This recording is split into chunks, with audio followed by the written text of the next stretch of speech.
Hello and welcome to the Too Much Apparently podcast. If you're new here, this is a podcast for the deeply feeling, overthinking, emotionally overloaded humans who've been told they're too much apparently. And if you're back, thanks for choosing to sit with us again. We're Alice and Carly, two therapists who are also just sensitive weirdos trying to make sense of life, healing, and our own brains. This isn't a professional advice podcast. It's more like the messy, honest conversations that happen when you finally feel safe enough to say what you're really thinking. This space is for people like us, the ones who've been called too sensitive, too serious, too emotional, too intense, and have spent way too long believing that it's true. Okay, on with the episode. Today we're diving into what it's like to crave depth in a world that seems obsessed with staying on the surface.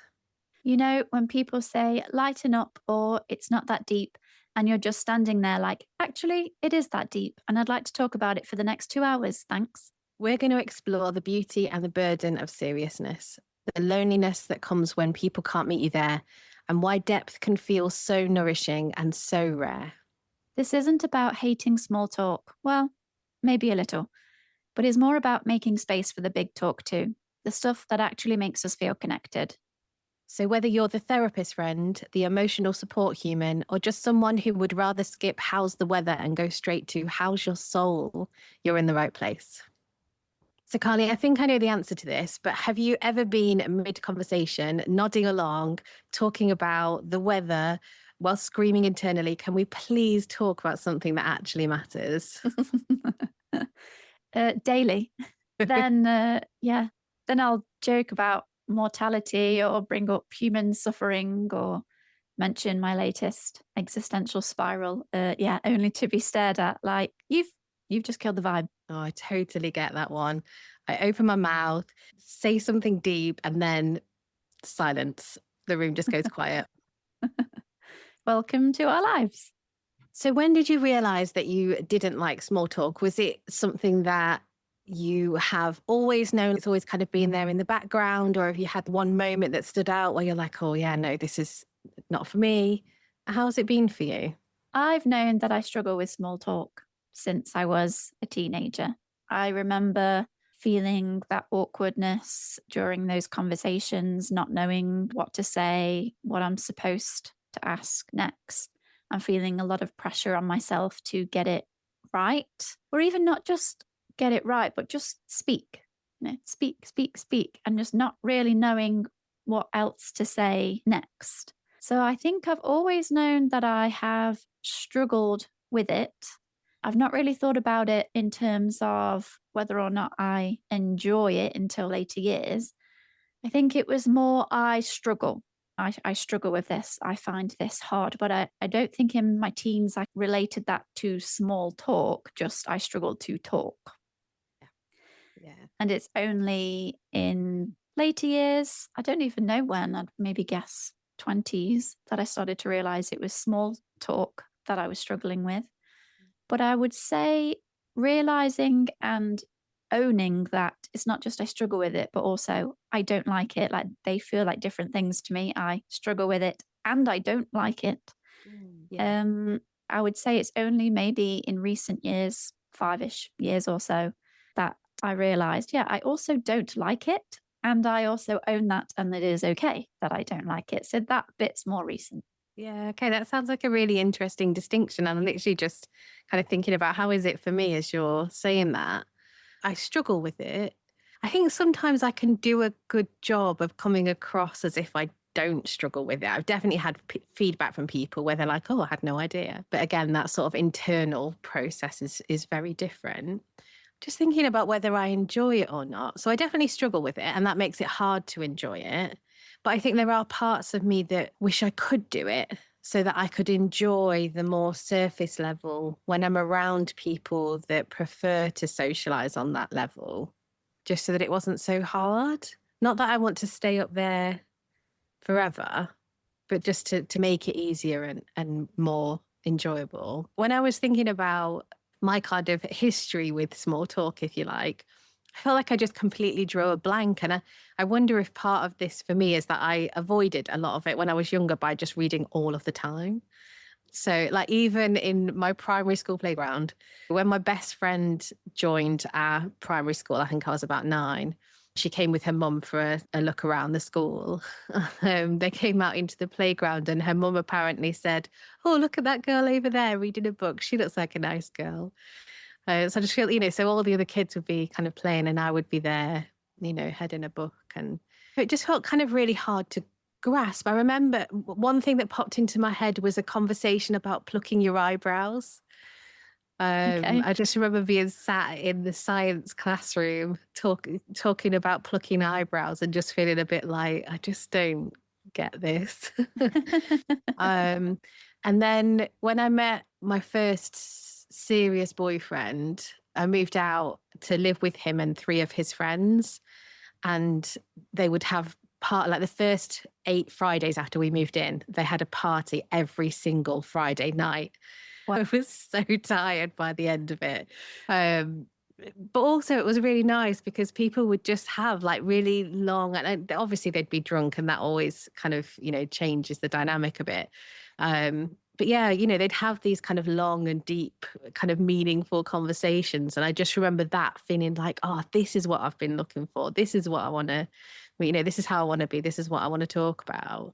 And I think I always have been a serious, not that I don't have a silly side, but I definitely can be quite a serious person. So as an 18-year-old, I spent a lot of my spare time moderating a debate forum where we would have kind of long, we'd sort of set the topic and people would debate different issues. And I really enjoyed doing that. And I also was part of an online diary website where we'd have people sharing like their kind of deepest things, and actually met 2 really good friends from that, which was nice. I suppose this, the thing for me around small talk is the cost of getting it wrong, but then the reward of getting it right. Yes, the Is that reward part. Yeah, because that feeling when you say something and it just doesn't land, like I can feel it in my body. I can feel it. It's like in my stomach and in my arms of like, oh, not again, kind of feeling. But then when you take a risk and it pays off, I feel like that's where you can really find really meaningful friendships. Is that, I'm not quite sure how I want to say that. Yeah. Yes, yeah. For me, when it pays off, it's Mhm. when people laugh. Oh, So I would get really like do a little happy dance inside when I'd said something and everybody laughed at yeah. it. Hmm. But the hardest thing for me is when I say something that's funny where other people laugh. I do that classic laughing at my own joke. So I'm often like really laughing along, like, ha, I'm Yeah. so hilarious. Look Yeah. at me, check me out. Mhm. When everybody else is laughing, I think I used to take a lot of stock in, yeah, when people would laugh at something that I said, like that's really winning socially, Yeah. because you're, oh, I'm bringing joy. People are Yeah. going to like me if I'm Yeah. fun to be around. Yeah. Yeah. So yeah, when I would get something right through laughter, that was like a real like, yes, I'm doing this thing well.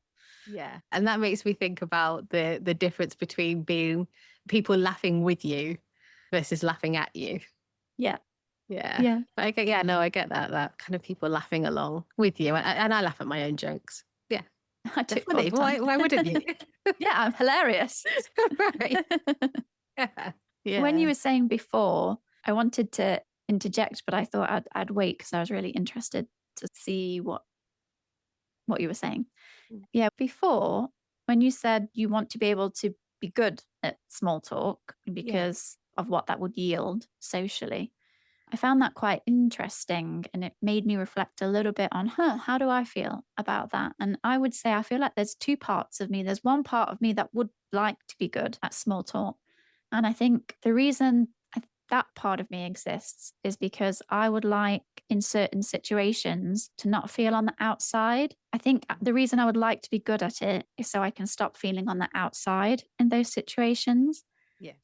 But another part of me doesn't want to be good at it because I don't actually value that way of speaking. And I would Mm. like everybody else to try and get more deep, please. Yeah, I also would like that. Maybe I just kind of see it as that's never going to happen, I suppose. I feel like I spent a long time inviting people to depth. Yes, yes, yes. but it never really works out. I love the way you phrased that then, inviting people to depth, Yeah, yeah. because I have done that a lot. Never really phrased it that way before, but essentially that's what I have done many, many times, and Mhm. people just don't get there. Yeah. Yeah, that's challenging. Mhm. When you were answering the question, I noticed how you pretty much straight away went into like childhood, as we're sort of reflecting back where this came from. Mhm. And knowing that this was what we were going to be talking about, I was doing some thinking. And straight away, childhood is where my mind went to when I was thinking about small talk and how it feels conversationally, but also socially, meaning, connection, belonging, all of those things, being about feeling on the inside or outside. And I remember one of the things that I've struggled with the most is feeling on the outside, particularly in family gatherings. I don't often feel I am the same as my family. I think they all converse through small talk Mhm. and that more sort of surface level. How are you? How's work? What you Yeah. been up to? What's new? Those sorts of things. But I just don't really know how to actually answer. Yeah. So I would say for a long time, that then means that I felt different or on the outside in terms of those family gatherings because of just not really knowing how to do that, Mhm. putting a lot of pressure on myself as a child, teenager, Mhm. even today, actually, to try to feel a bit more connected with family. But as a child and teenager, I think I don't know if this was the moment, but what came up for me in a memory is the moment that I realized that depth lit me up is when I started to walk to the bus stop for school with these two older girls. So they were in sixth form. I can't actually remember how old I was, but I was quite a few years younger than them, maybe 13, 14, and they were like in sixth form. There was two of Mhm. them. And I started to walk with them in the morning on the way to the bus stop. Mhm. And they were like older. And I mean, they weren't cool people. I don't know how else to phrase that. Mhm. They were probably also like a bit nerdy, but I just felt really cool walking to the bus stop with like sixth formers. Mhm. But what I really loved about my walks with them to the bus stop is we would talk about things that I just didn't get to speak about in other circles. My walk to my bus stop was actually pretty decent. It wasn't 5 minutes. I don't know, 15 minutes, maybe even 20 at my slow pace. It was a decent walk. And we would spend the whole walk ending up debating pretty deep topics, or at least interesting topics. So I very much remember one topic and getting home feeling so, I don't even know what the word is, like giddy inside, just like really warm and like, oh, I don't know. I just remember the feeling of getting home after one particular conversation. Oh, what if the color red that I see isn't the same color red Mhm. that you see? What if I see it as red, but you see it as green, but you've been told that green is red. So you say that's red, but you actually see green. And we're both saying that's red, but we're seeing a different color. And it blew my mind. And I was like, oh my gosh, yeah. And we ended up talking about that the whole time. And that essentially leads to the nature of reality and our individual realities. And I just got home just being like, that was just such a mind opening conversation. And Mhm. I just felt really lit up inside. And we had a few more conversations along those sorts of threads every time we walked to the bus stop, just thinking about these different things. And I feel like that was the first time that I really recognized that, oh, like these sorts of conversations are what really light me up. Like, oh yeah, that sounds really nice to be able to have those deeper conversations with those people. So, if we're talking about not small talk, what are we talking about? We're talking about having those deeper conversations. So, what is it that makes a conversation deep, and what is it that makes that so difficult? Wonder if everyone would define that a little bit differently as to what that means for them. Perhaps there's a universal sort of truth in what depth and conversation mean, and then also what it means to everyone as an individual. For me, I think conversational depth is one of two things. The first one is conversations that go beneath the surface to something that feels real. That for me is about vulnerability. So it's about the other person or two people being able to be vulnerable enough to share and speak their messy truths, their deeper thoughts, the things that they might worry that they'll be judged for, maybe even feel sort of shame about, not sure how someone, oh, will people still like me? All of those innermost thoughts and feelings that we often might keep inside, when we're able to sit with another person and share those things, bring all of the thoughts, all of the feelings, there's just so much realness in that for me, that I can then feel connected to that person in a way that I would never be able to feel connected to anyone who could not offer me that. Mm. Yeah. And that's not always, hi, nice to meet you, what's your childhood trauma? Yeah. But even just someone being able to just say honestly what it is that's going on for them right now. When you say, hey, how's it going? And someone goes, you know what, actually things are really crap at the moment. I'm dealing with this and this is going on. It's like, oh, okay, some Yeah. realness. Mm-hmm. So there's levels of depth. And I'm not Mm-hmm. saying we've got to get right in there at, the deepest end of the pool, so to speak. Mm-hmm. But Mm-hmm.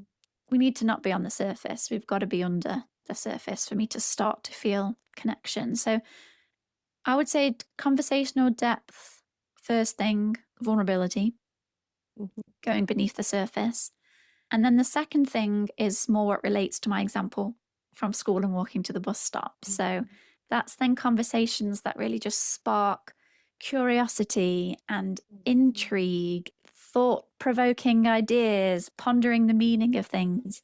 So anything from philosophy to what's at the edge of the universe to what is reality, the impact of trauma, mortality, humanity, human suffering, current events, etc., etc., etc. Mm-hmm. But Mm-hmm. that also to me is conversational depth. And I feel they're the conversations that then make me feel like lit up, like it's just an interesting conversation to me. It's not, I don't find that boring at all. It's the same as what I really love listening to people talk about what they're passionate about. Even if I know nothing about it or I'm not interested in it myself, someone could talk to me for an hour about all the different types of trees. I don't know, it could be anything. But if Mm-hmm. they're really passionate about it and they're lit up as they're talking about it, I get so sucked in and I just love listening to them talk about it. So Yeah. I would say those things are what come up when you ask me that question. Yeah. Yeah, I can really relate to that feeling of lighting up and, seeing other people light up when they talk about what's interesting for them. What comes up for me is, I think what sits behind the conversation for me a lot of the time is, who are you really? And do you really see me?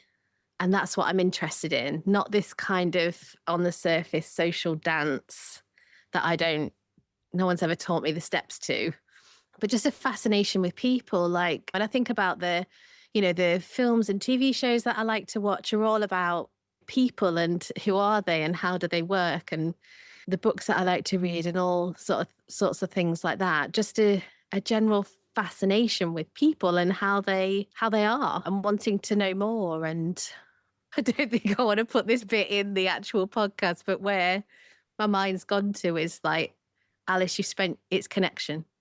You spent your whole life looking for connection that you didn't get. um, Yeah, yeah. yeah, Keep it in because I think that is what it is. That's at the heart of. So I think for people like you and I, depth is the gateway to connection. right. Yeah, And yeah, being so interested in people and in hmm humans and really wanting to know, okay, who are you really? Like absolutely, yeah, I relate with that. mhm, Yeah, I've really wanted to know people and to be known by people. right. And I think that's what makes the difference. When I think about people that stay on that kind of social level, is that that's not what they're looking for. Yeah. They maybe they want to know people, or that's how they see it in their mind, but that my experience is that there's a real hesitation about being known. And that it just feels like, so where I said earlier about inviting that depth, is it just kind of meets a bit of a roadblock. Yes, yeah. I think that's where it comes back to vulnerability. Because in order to be Yeah. able to allow yourself to be known Yeah. means sitting within the vulnerability of, will that be accepted or will that be Mhm. rejected? Mhm. So if a lot of people have barriers in place to being known, Mhm. also trying to be a bit nuanced here, because this is how you and I see it.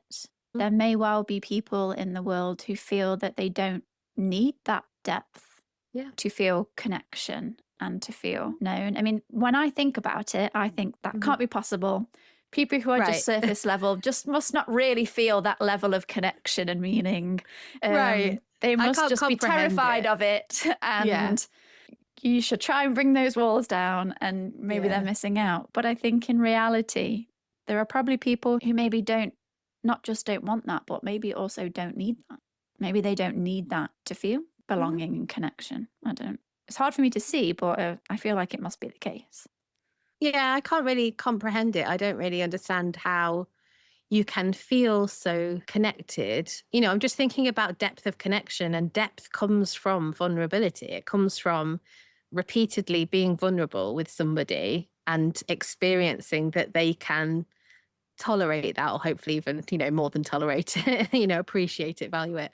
Um, so yeah, I don't really understand that. But I do have people in my life that aren't really interested in that. And I suppose what I think is maybe there just isn't that depth of even thinking. Like of course we're thinking about, you know, thinking deeply about how they are.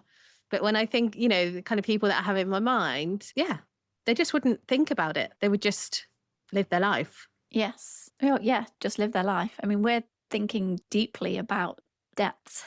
Yes. Yeah.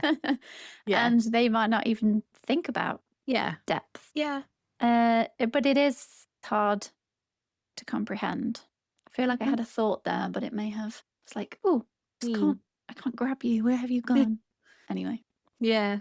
My mind went to there isn't a right way to be, that it's fine. If you're someone who doesn't enjoy that depth, doesn't enjoy that connection, doesn't want to be vulnerable, doesn't want to, deeply emotionally connect with someone, that's fine. And you might not be my kind of person, you know, that, yeah. that there's something about knowing who your people are.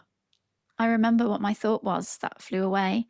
Mhm. I was wondering if there's something about whether it's about your personality, whether it's how your nervous system and brain operate, whether it's about neurodivergence or past trauma, life experiences. I wonder if there's something about if you have had a sense of difference or of not belonging or have been on the outside, whether there then becomes that real focus on meaning and depth in relationship and wanting to know and be known. But if you're not someone that's ever felt on the outside and you've always felt on the inside, maybe the need for more Mm. doesn't come into play, and then maybe Mm. things feel okay. I'm not really Yeah. sure what I'm saying there, but it was just a thought that came into my head. It feels a bit chicken and egg. Yeah. It kind of feels a bit chicken and egg. Yeah. Which comes first, the needing the depth or feeling excluded because you're so deep? Yeah. There's Yeah. something kind of chicken and egg About that. there. What I love about our chats and a couple of other people in my life is we'll meet or we'll join to have a call. And I really love conversations with a few people in my life where suddenly we find we've literally gone straight into a deep chat straight away. And it's only like Mm. an hour into the chat that we're suddenly like, oh, wait, oh, yeah. And how are you? Because we've literally just gone boom, just Yeah. straight into this whole like big thing before we've even Mhm. done, that social dance of the types of things you say when you very first sort of are greeting someone. Yeah. And I love Yeah. that. I love that so Yeah. much. Yeah. That sounds very much like us, doesn't it? Yes. Yeah. Yeah. We sat talk. We 2 hours deep before we're like, oh, should we order some dinner at some point? I know, yeah. Yeah. Yeah. A few themes that have come up around it feels like we can't talk about depth without talking about vulnerability, connection, belonging, feeling known, feeling seen, feeling heard. A lot of those things seem to all be interconnected. And it reminds me of there's a quote that I've always really loved from Brené Brown, who's like the queen of vulnerability. But a quote of hers that I really like is that vulnerability is the birthplace of connection. Mm. And that's something that when I heard, I was like, oh, that's really put into words how I feel about what I need for connection. Mhm. And so, two people have to be willing to be vulnerable to have the depth, I think, that is required for that real connection. Mhm. Yeah. It feels like not a lot of people can be there and do that. Yeah. I don't know where my mind has gone off to football fans.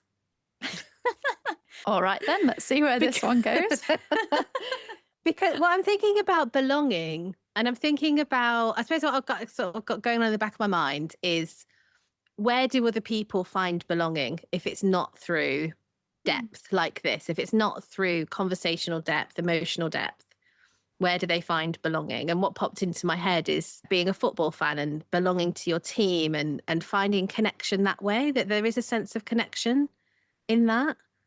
that's a Um, really great point. The tangent was valid. yeah. And, and other kind of other ways as well, being part of the same political party or some other kind of association. But yeah, I suppose there is something about, so you can have a sense of belonging, but I'm imagining myself now standing outside Old Trafford with a Manchester United shirt on and thinking like, oh, right, yeah, okay, I belong here. But do I feel, no, I still need that emotional depth. I think I'm just a very emotional person, and that's really what I value. For me, that speaks to different types of belonging. When you were talking about football fans and belonging to different sorts of groups, that made me think of belonging in the sense of community Hmm. versus that individual Yeah. belonging and importance. Like I feel important and known Hmm. to you as Hmm. an individual Hmm. versus what feels like community Hmm. belonging, like feeling part of humanity Hmm. as a whole. Yeah. And I don't know if that's how other people experience it. Maybe that's where other people do get their sense of belonging through community. And maybe Hmm. that is more valued to them than that individual Yeah. belonging Hmm. is less important. I mean, it's still going to be important, but I guess important in a way that is different to what it is for you and I. And maybe Yeah. community belonging is important because I love that sense of community belonging. I get it if I go to a concert and we're all singing the same lyrics. Hmm. Everybody, all these thousands of people are singing the same lyrics. Hmm. That to me feels like I'm part of something Hmm. here. Hmm. And so I wonder if we're talking about different types of belonging and Yeah, connection. yeah. And actually, as you're talking there, where my mind is going to is about culture, and the way that Western culture is very individualized, much more individualized than it ever was before.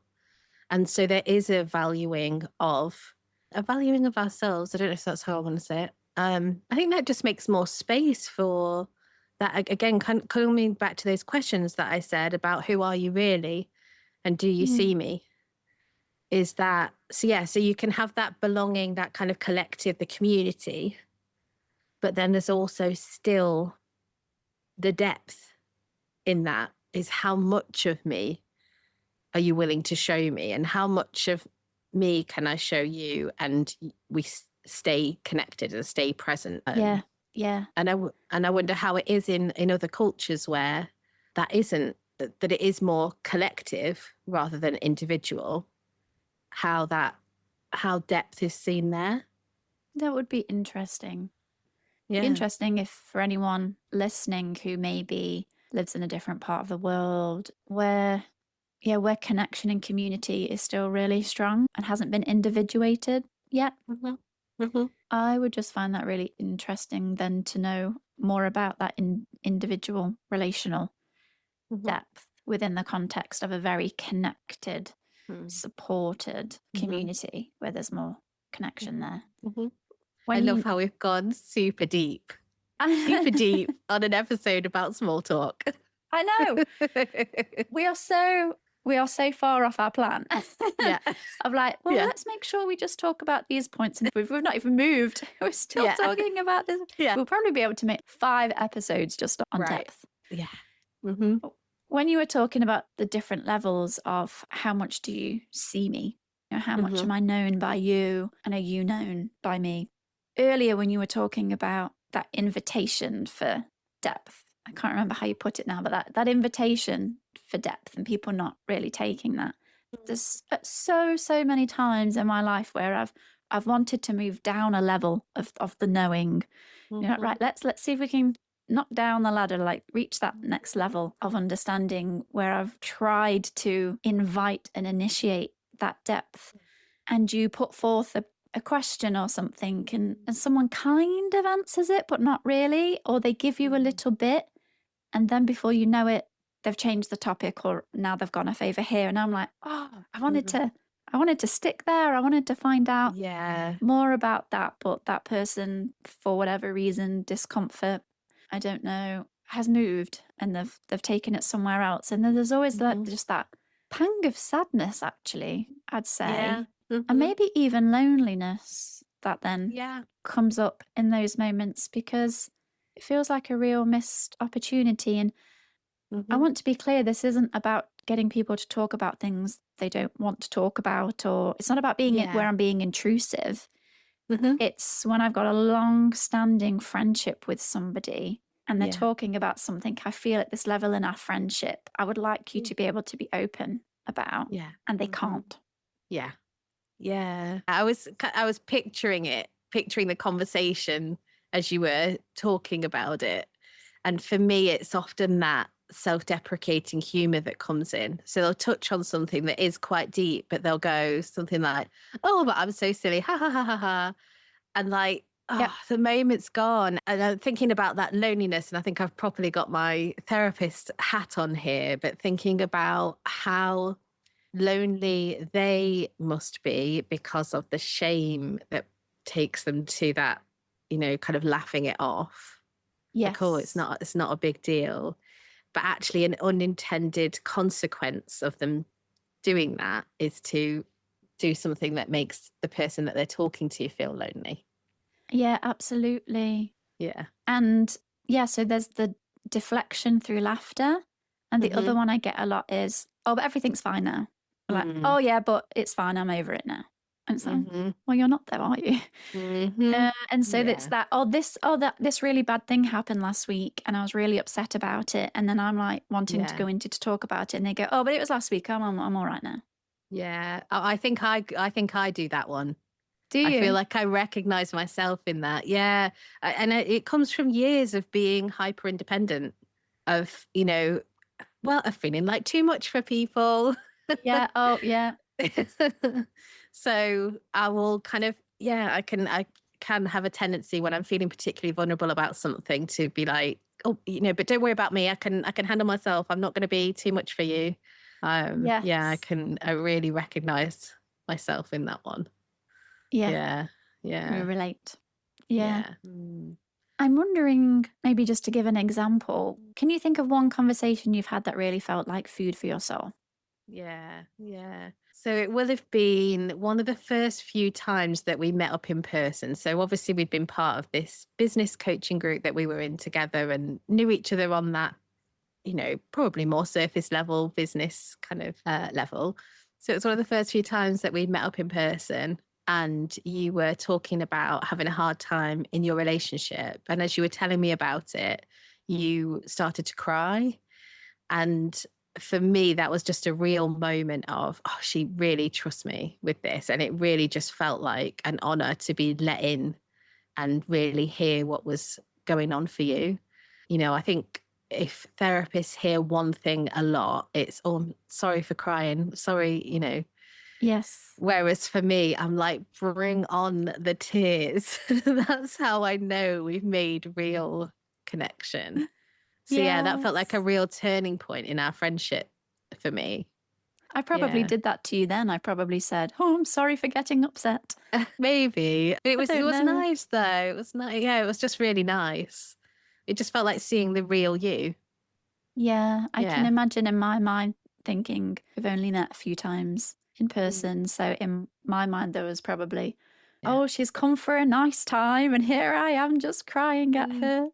Mhm. Oh no, she's not going to want to come again. It does Mm. bring up all of those feelings. And That is why it's hard to be Yeah. vulnerable. That's, Mhm. that's what we're saying we want. And at the Yeah. same time, knowing, okay, we will do it. Not always. As you said, Mhm. sometimes there's that, oh, but I'm fine now.